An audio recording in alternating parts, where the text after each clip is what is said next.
Friday, everyone, and welcome into the Gramlich and McLean podcast. We made it. This is our first official weekend preview episode because we have 2 games this weekend in the ACC. We made it through our season previews. Mac, it's hard to believe that we did 14 season preview episodes, every single team. Check those out on YouTube. Check those out on Apple Podcasts. And subscribe on both of those entities. We would really appreciate it. Matt, congrats, my friend. We made it. We made are it to football here. Season. Come on, KG. I'm jacked up. It's a day before game day. I'm headed to UNC here in like 10 seconds. Cannot freaking wait. You're going to teleport. Yeah, I'm just going to close my eyes and bam, there I am. Oh, I'm on campus.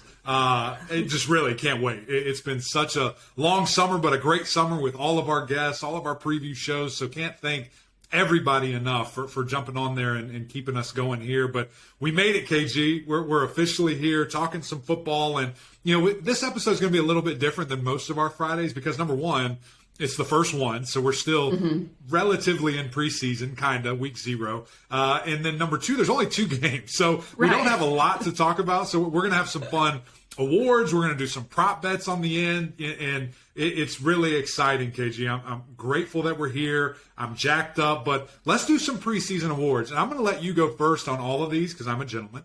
And partly because I've already done these 100 times. So I'm interested to hear somebody else's take on them. But let's start off with Offensive Player of the Year.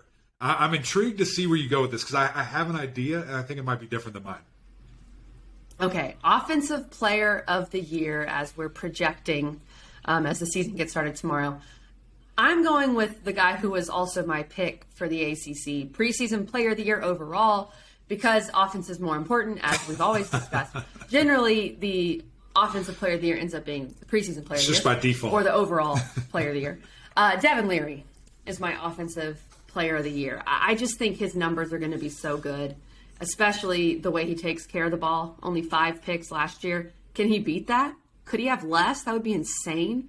I think he will eclipse. Last year he had 35 passing touchdowns, I believe. I think he can get over that. Oh, yeah.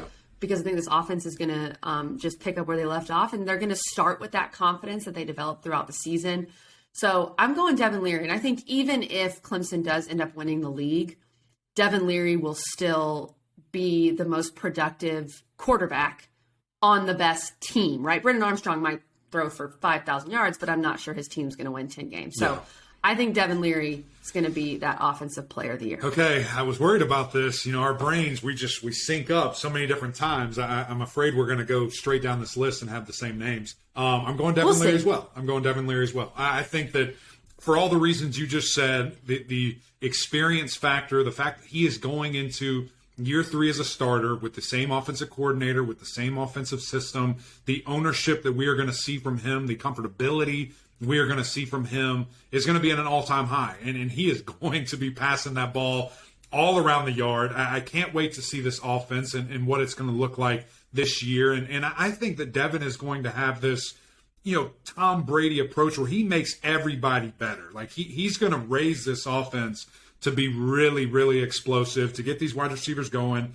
Thayer Thomas, Devin Carter are obviously the headliners there, but, you know, I think others are going to step up and, you know, would not be shocked at all. I keep saying that he's going to have a Kenny Pickett-like jump, and what I mean by that is to see him go 4,000-plus yards, 40-plus touchdowns through the year, and think that NC State's not going to force the issue to run the ball. And with all those stats, all those different things, and being a really good team at the end of the day, he gets my nod for Offensive Player of the Year and probably overall Player of the Year. If someone said you can't pick Devin Leary, who would be your next up? How about even this? If someone says you can't pick a quarterback, who's your next? Let's do that. I think Shipley's going to have an unbelievable year. I think Sean Tucker is going to have a really good year. Man, if there's a wide receiver that could do it, Wicks or A.T. Perry, I'd probably go Shipley. I think he's going to have a really big year. The only reason I would even hesitate to think that is because there's so many other guys in that backfield. I know they're going to split reps. Like, I don't know if he'll even have the opportunity, you know, to have over 1,000 yards just because of the way that those guys are going to be split. So kind of I'm arguing against myself. I'm going to go Sean Tucker. That was a roundabout way to get to that. I just don't know if his team's going to win enough games. I think but if he's Shipley, close to 2,000 yards rushing, I mean, it's undeniable, right? Like, it's he's insane. the guy.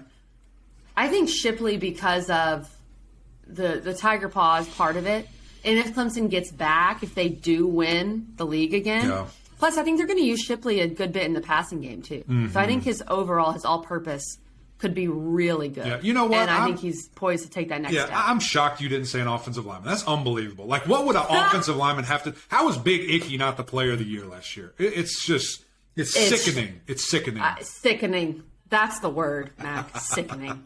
Let's go to defense. Let's go to defense. Yeah, I was going to say, we could talk about some linemen. Yeah. Okay. Are you giving a little hint here? I'm excited to see this one. This was tough because there are so many options. There are. So many guys that I think legitimately have a shot. Here are the names I wrote down. Okay.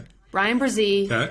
Habakkuk Baldonado. Okay. By the way, stay tuned for more with him perhaps next week. Kalijah Cansey. Yep. Jamie Robinson. Isaiah Moore. Mikael Jones. Those were the ones that came to mind. Okay. The thing with the two Pitt guys is the Pitt guys might cancel each other out in terms of voting and all that. Robinson, I think, could lead the league in interceptions. Mm-hmm. He was like one of 2 Power 5 players last year with 4 picks and 7 TFLs. His numbers are great. I just don't know if Florida State's going to win enough games. Isaiah Moore, to me, he is the heart and soul of NC State's defense, which is going to be really good. But again, he's got 2 great linebackers around him, so the publicity there. Mikael Jones is exceptional. Not sure if Syracuse will win enough games. So I think I'm going to go Brzee. Again, the name recognition, because this defense might be the best in the country. And we love a good story. He's coming back from the ACL tear, and he's ready to wreak havoc, and he could be a first-round pick. So I think Brzee is almost the safe answer, but you can make an argument for any of those guys. Yeah, could be a first-round pick, could be a top 10 pick. I mean, this guy's freaky. I love that list. I love the list. It is intriguing. Just all those guys you lift off or that you listed, there's still a ton that you didn't list that are still a part of this thing. It's such a deep defensive class with star power that it's going to be a lot of fun to watch. I'm going with another Clemson Tiger. I'm going with Trenton Simpson. I knew you would. I think Trenton is going to go berserk. I mean, they're going to put him in a lot of different spots. He's going to be a middle linebacker in the middle of the unit. He won't be a Mike. I think he's a Will. They do it differently. But he's going to be in the middle of that thing. He's going to be close to the line of scrimmage. He's going to be moving all over the place. I think statistically, he's going to have a crazy season. I just think it's going to be undeniable. I think he's another guy that's going to be a top 10 pick. Clemson might have 2 of those guys, which is nuts. So I'm going Simpson. I'm going linebacker. Okay. I think it's undeniable. I think he's going to have 80-plus tackles, multiple TFLs and sacks, and we're going to look at those stats and be like, how did this happen? And I think he's got a good shot. Well, and that's the thing, too, with when you pick a guy like Trenton Simpson, his numbers are going to blow you away, perhaps more than Brzee, who's a defensive tackle. Right. Sometimes those numbers don't just blow you away. Let's go outside the Tiger Paw. If you didn't pick a Clemson guy, who would it have been? I like these having like a second chance to pick all these guys. This is fun.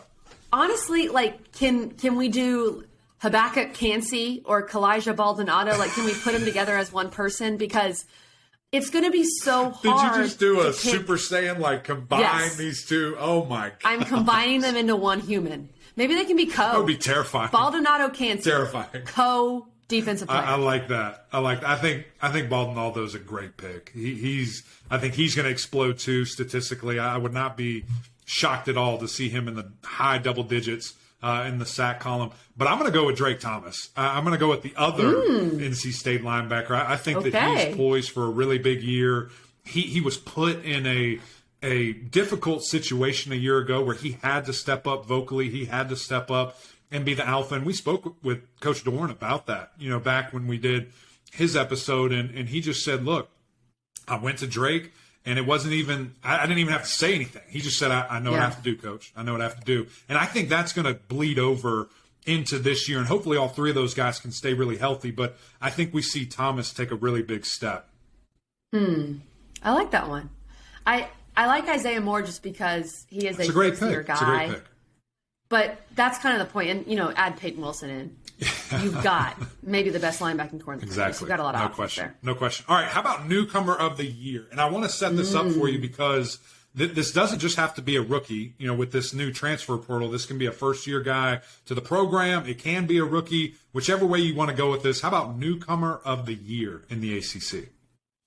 This one was pretty easy for me. I think Keaton Dang Slovis. it, we're back. Here we are. We're back together. Here we go. But, Mac, that's okay because it's hard to make an argument for anyone else.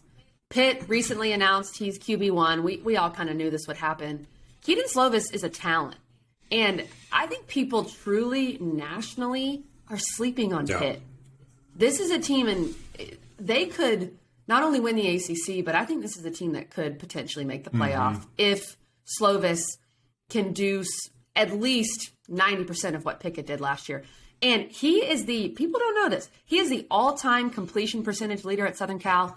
He holds the single-game record for passing yards in a game. Only Southern Cal quarterback in the school's history to pass for 500 yards in a game. This guy can play. Right.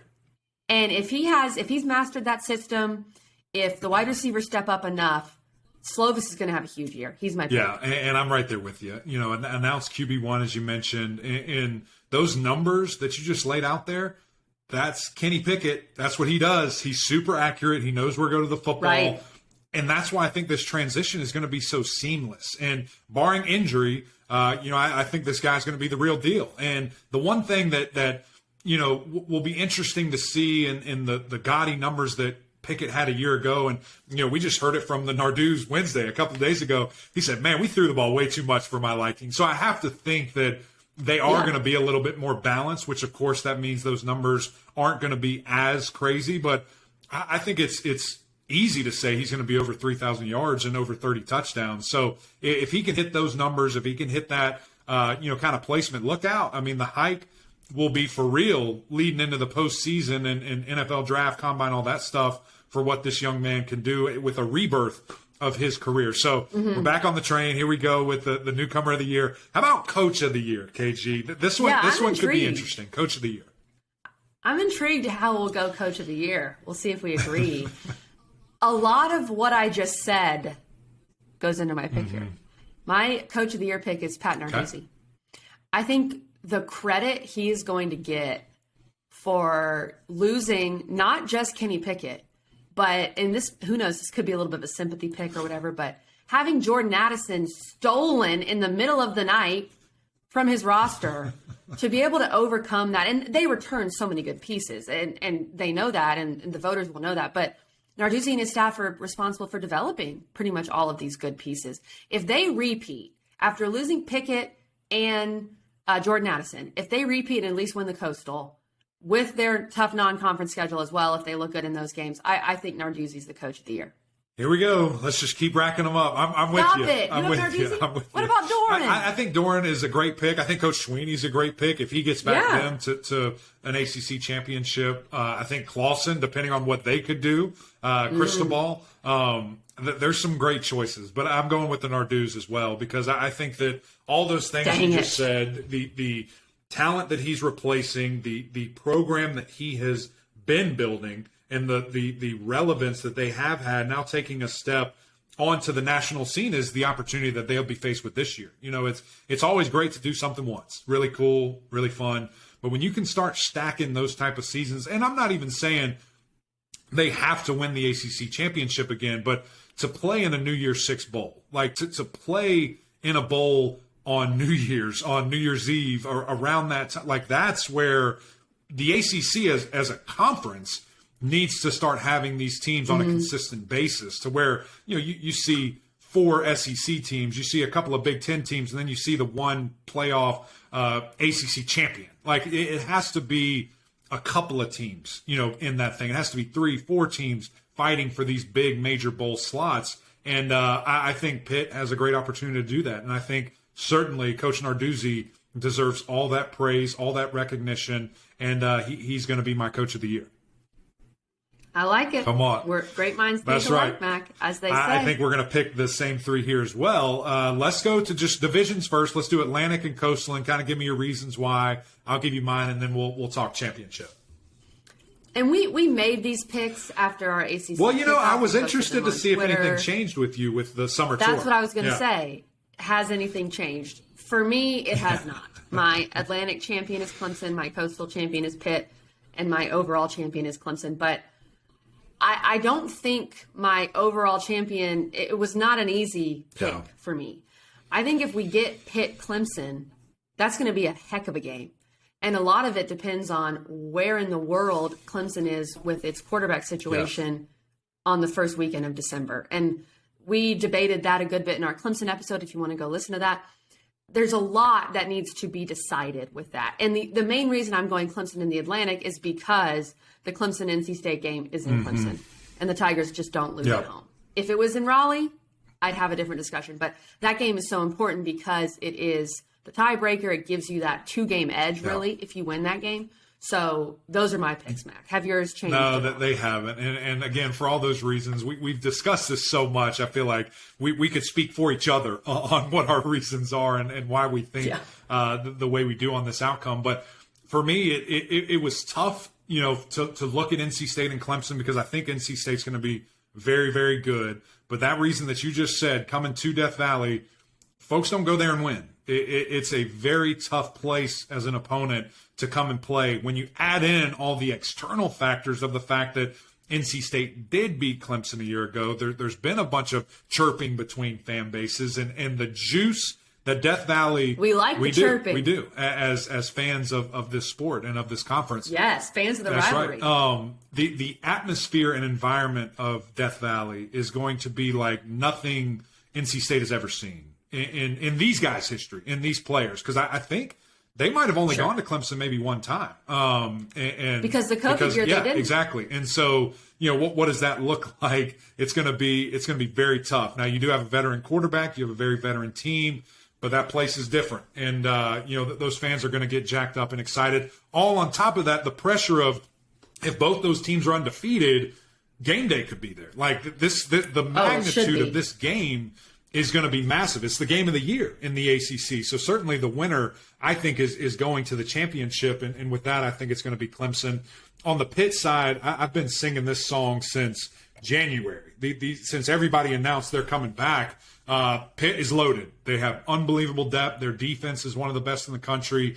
The missing piece for me is Slovis the guy, and now that's been confirmed. And I might think that this game in Charlotte might be a little closer than I originally did, but I still think Clemson wins. I think Clemson gets back to the playoff, and the key piece is can an NC State also play in a New Year's Six bowl?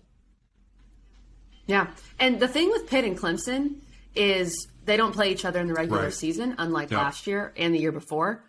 Could we have an undefeated Pitt and undefeated Clemson? How fun would that be? My gosh. And then you've got the potential of a one-loss team. NC State or Miami. Really fascinating. I mean, it's going to be nuts. It's going to be nuts to see. I can't wait. Can't wait. Mac, it's time to talk games. We have actual football to break down here. If you're new to the pod, we do every Friday before in football season, we do our Big Three breakdowns. We talk about every game, but we have 3 games that we dive deep into, and we give our spread picks and all of that. We only have 2 games to do because there's only 2 games tomorrow. So today it's a Big 2 breakdown. But let's start with a classic rivalry game that everyone loves to see, Mac. Florida State and Duquesne. I mean, when these two get together, just throw out the record books. 5 p.m. on ACCN. And here's the kicker.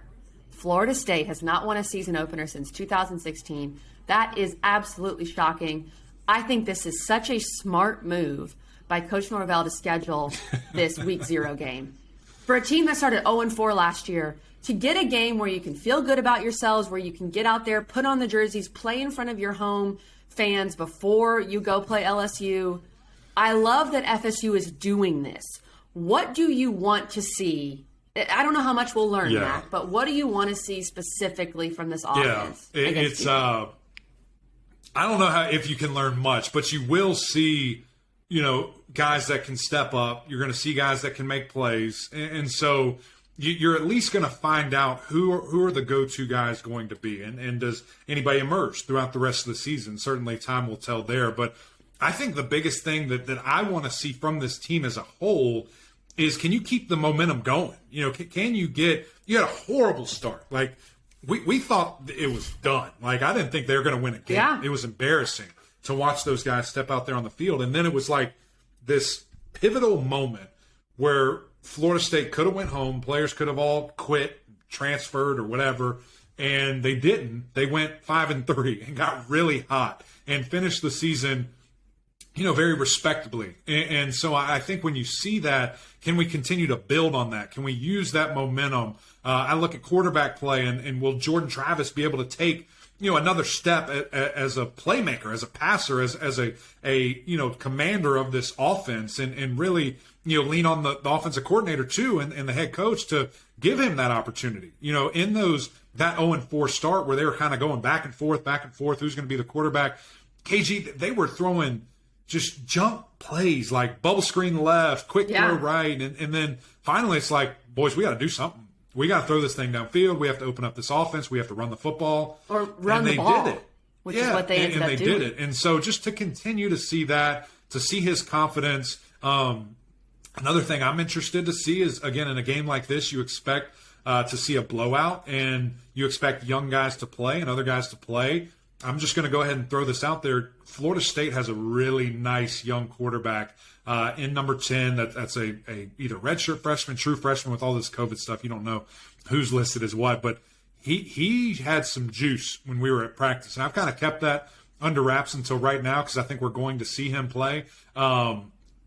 Florida State, whenever JT decides to move on or whatever that looks like, is going to be in good hands with that young man. I'm excited to see what he's going to be able to do. You're talking about AJ Duffy. Look out, the killer. It's going to be fun to see him and just when he gets his chances, what he can do with this offense, et cetera. But the running back room, KG, I mean, with Ward, Tolafili, Benson coming from Oregon, I have to see them go off.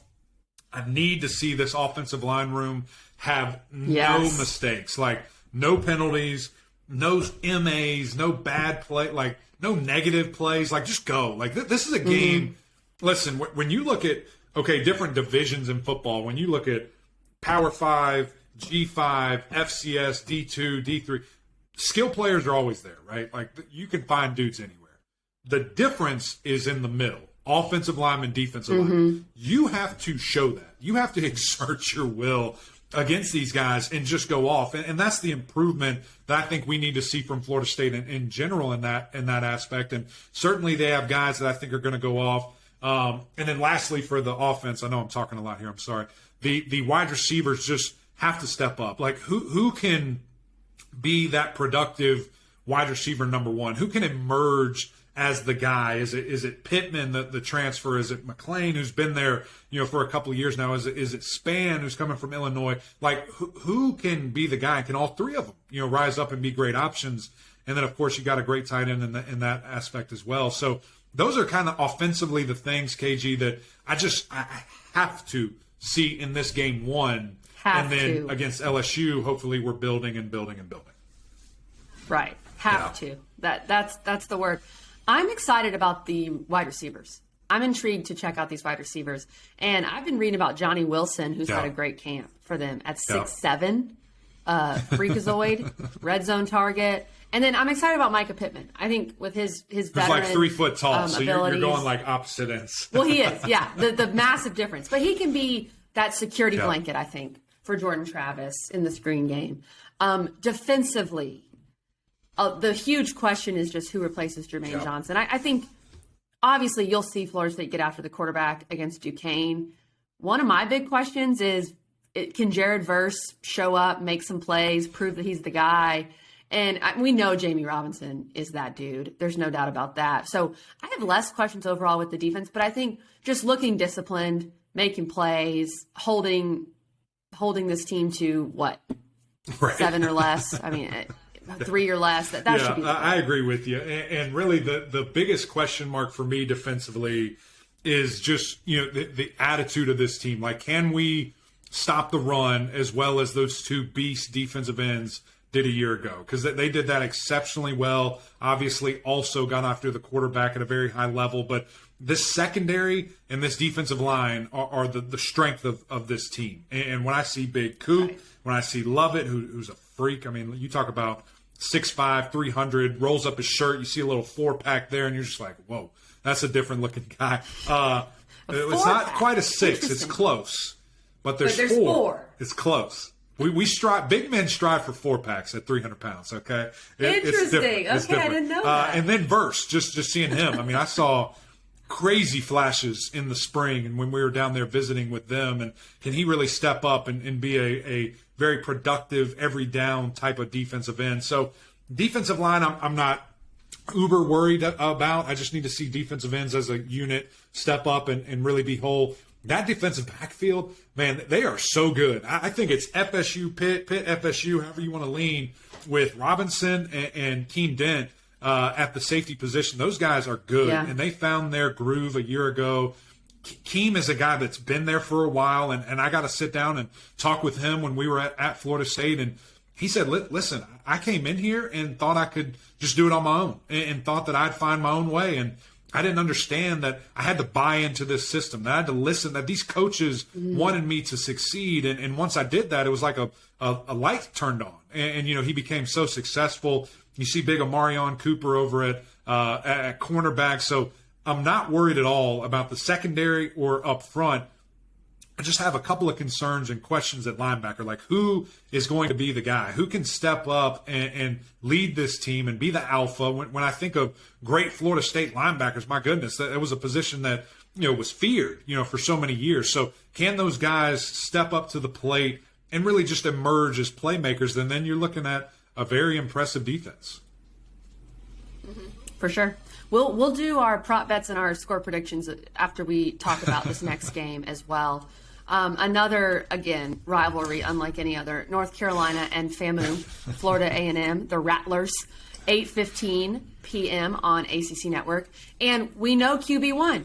UNC announced that Drake May, little brother of Luke May, big-time recruit, is going to be the guy who runs out their first starting quarterback.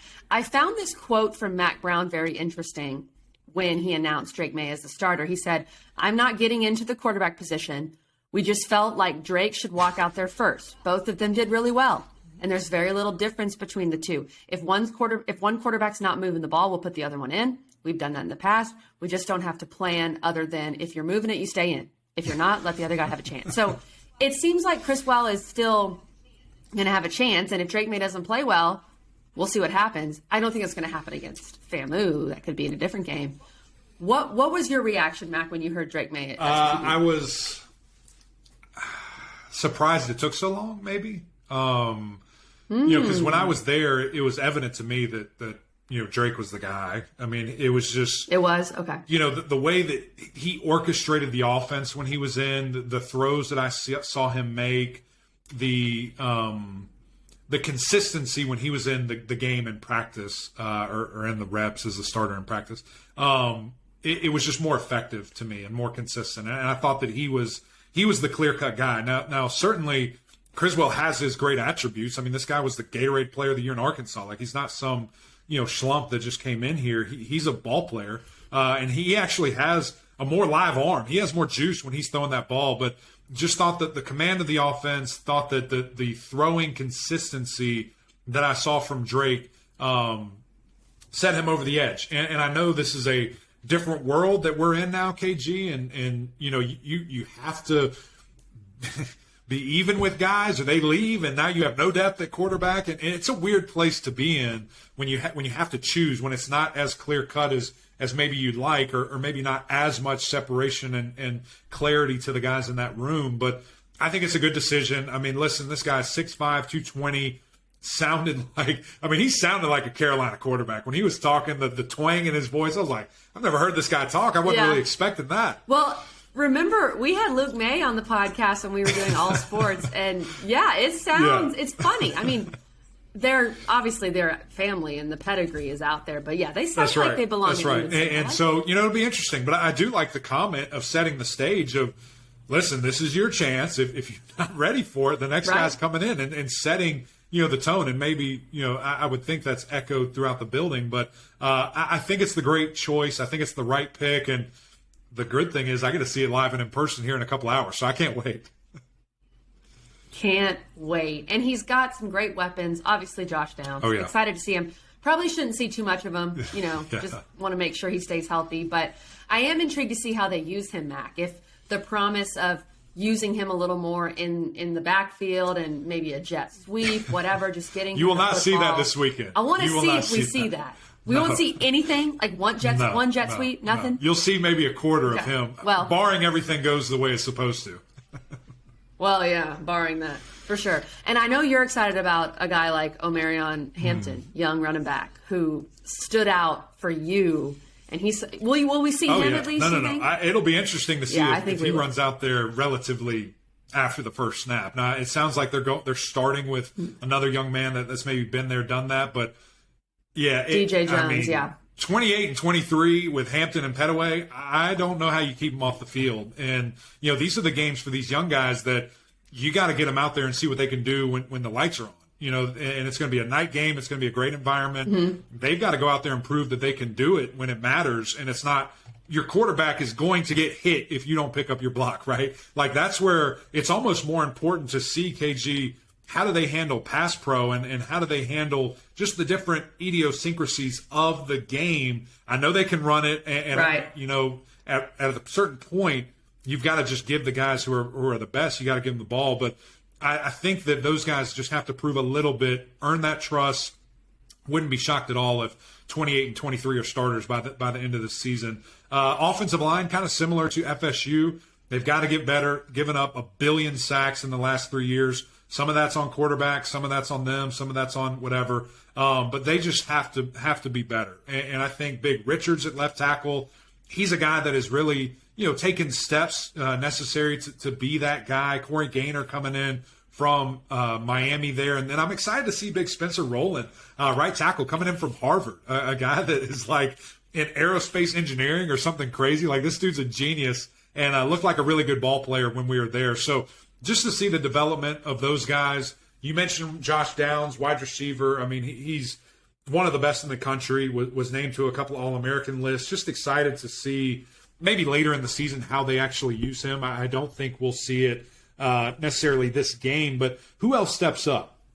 I think it's a shame that we saw that young man go down who has been there for so long, and in Green, Antoine Green, who is just it sucks that he's going to be out for most of the season, and a guy that Coach was really excited about and was hoping that he'd take a big step here. But there's a young freshman in number 1, Andre Green, that looks really good.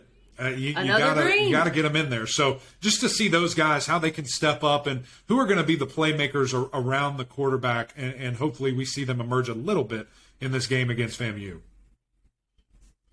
And defensively, it's really the same old story we've been talking about all off season. As Mac Brown said when he was on our podcast, by the way, go listen to the FSU season preview and the UNC season preview as well. But he said, we have to play as good as we look, especially as good as they look on paper with all these 5 stars. And I also saw another quote from him recently, Mac, where he said, we made a mistake last year where we played some guys that didn't earn it in practice. We played our talented guys who maybe didn't earn it in practice. We will never do that again. So I think he's really setting the tone of, you've got to show me, you're a 5-star, but you've got to show me in practice before I put you out there on the field. So give me a few names that you're going to keep an eye on. Those are those 5 stars. I need to see them play like that. Like I need to see them, be the guys that they were, in high school, and really, it's been fun to see the evolution of Desmond Evans, number 10 there. They kind of put him in this hybrid role. Is he a linebacker? Is he a defensive end? Well, he's bulked up, and they put him at power defensive end. So his hand's in the dirt. He has one job, and that's wreak havoc. And so excited to see him, really grow into that position. I think Miles Murphy is one of the best in the conference. Think he is, doing a great job of putting himself in a nice position for the NFL draft. I just need to see it every play. I don't need to see as many plays off. I don't need to see loafs. I need to see him have an attitude of, I'm going to exert my dominance each and every play on this offensive line and prove that I'm one of the best in the country. I just need to see that attitude. Some young guys with Ritzy and Shaw and Silver. Ritzy, I think, is a little further along, but seeing Shaw and Silver just continue to step up. And with all of those guys, I mean, you should have a dominant defensive line, and just can they take the necessary steps to do what they have to do? And I add in there Noah Taylor. I mean, he's kind of that jack position where they rush them, they drop them in coverage sometimes, kind of a defensive end hybrid. This defensive line should be sick. And so, can they do it? On paper, yes. They tricked me a year ago. Thought they were going to take really big steps. Now I just have to see it on the field. I've got to be able, to see that these guys look like Tarzan and play like Tarzan, because that's important. That's an important step. When I look at this linebacking core, it's a lot of excitement, KG. I mean, it starts with number 23, Eccles there. He's a tiny little guy, but he's a firecracker, and he gets this defense jacked up. I saw him commanding those guys out there in team reps, and the ability that he has. Think he can be a really, really solid player out in space. Cedric Gray, he was at Media Day. Got to speak to him.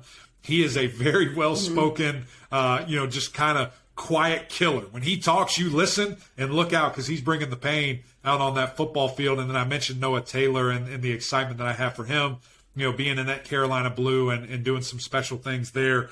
The defensive backs, there's a little bit of question mark. There's a lot of names, right? There's a lot of guys that you feel good about. Tony Grimes has been the most consistent, I think. And, from that 7.57, he's just a little bit different. But, other guys have to emerge. Like Storm Duck, I just hope can stay healthy and can, really be that guy. There's a couple of safeties that, they feel really good about. But can they be on a consistent basis doing what they need to do?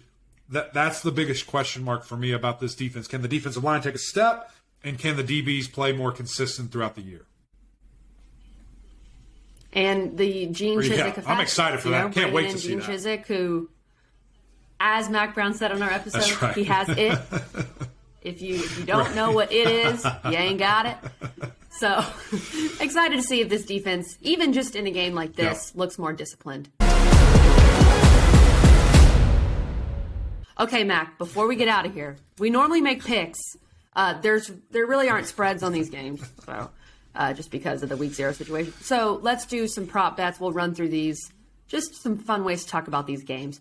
Who scores? I'll read the question. You give me your answer, then I'll give you mine. Who scores the first touchdown for Florida State, Mac? This one's easy to me. I think it's Jordan Travis. I think he's running around like crazy. He's creative. He's doing his thing, and he sneaks in there. I think he's the guy that, we just need to see be the glue and be the guy for this offense and to really get things going. So I think, JT's going to run it in there, and he's going to be the first score of the season for FSU. I'm not sure how much they run. See, JT listen, it's going to be a pass. I'm going Treshaun Ward. But he's just going to create, and he's going to get in there.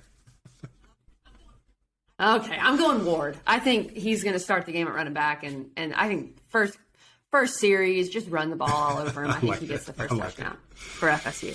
Who scores the first touchdown? I'm going to be a little bit more specific with this. I think it's going to be a Drake May bomb. Like, I think it's going to be those shades of Sam Howell where he's dropping back, Josh Downs, 60-yarder, and everybody's going to be feeling good about this new era. I think he kicks it off with a bang at quarterback.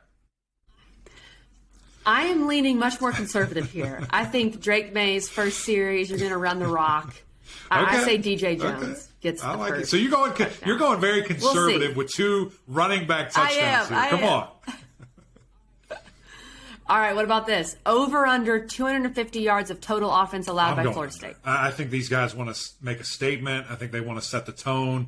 Obviously, the defense, a big strength of these guys. So I would not be shocked at all if this is a ugly game for Duquesne, and they go back to the city of Pittsburgh with their head held high and a nice bank account. And a nice bank account, yes. I'm going under here. I think Florida State's going to handle their business defensively. And then what about offensively for UNC? Over under 35 points scored. Yeah, I think I'm going to go over here too. I think they're going to be back to their explosive ways. They want to score a bunch of points and just really set the tone. So I'm going to go over here. I think they probably end up in the 40s for this game. If they don't go over here, I'm concerned. So I'm going to go over. They better score over 35. But I think we will see both quarterbacks, so there will be some transition there between who's running the offense, but I'm going to say over. All right. Before we do our score predictions, will there be a defensive touchdown scored in either game, Mac? And if so, who? Man, these are intriguing questions. Whoever wrote this really thought about this really hard. I'm going to go yes. Man, who do I think it's going to be? Gosh, I could go Tony Grimes with a pick 6. I could go Noah Taylor, Jamie Robinson. How about this? I'm going to go with, this is so funny. This will not happen, but I'm going to say it. I'm going to go with Big Coop, defensive tackle for Florida State. I think Jared Verse gets in there, strip sack, Big Coop picks it up and falls in the end zone. That's what I see happening. If this actually happens, it's already written. Amazing. It's already written. Calling your shot, Mac.